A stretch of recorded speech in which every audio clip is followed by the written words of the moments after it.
In this video, I'm going to talk about a very important aspect is determination.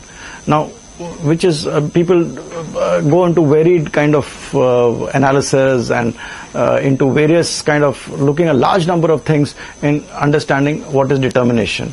My view is that determination has to have connectivity of two houses, the 5th house and the 10th house.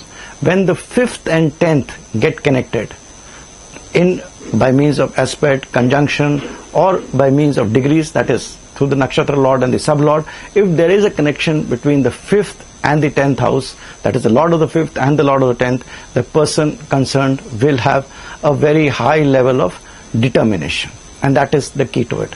The second important thing is committing suicide. Who commits suicide? I mean, suicide is the flip side of determination. Now, for committing suicide, the most important house which therefore has to get afflicted is the 5th house.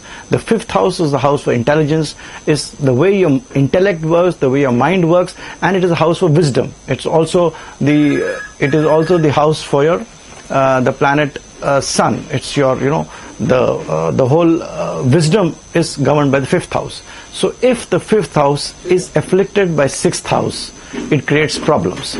So when the 5th house gets afflicted by the 6th house and there is a relationship between the 3rd and the 8th house, important is 8th house, because 8th house is a house of sudden doings, a rash decision to end your life.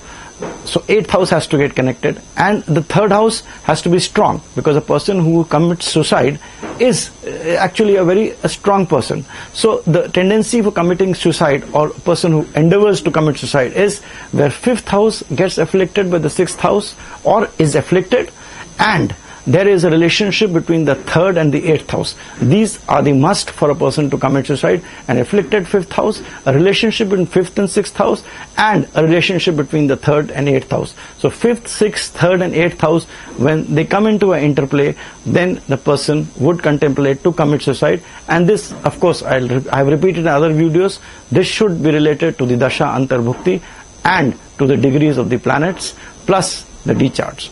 Then we can come to a conclusion that a person is contemplating suicide. But I have told you the important houses which, if afflicted, give you a pointer, an indicator that a person has the tendency to commit suicide.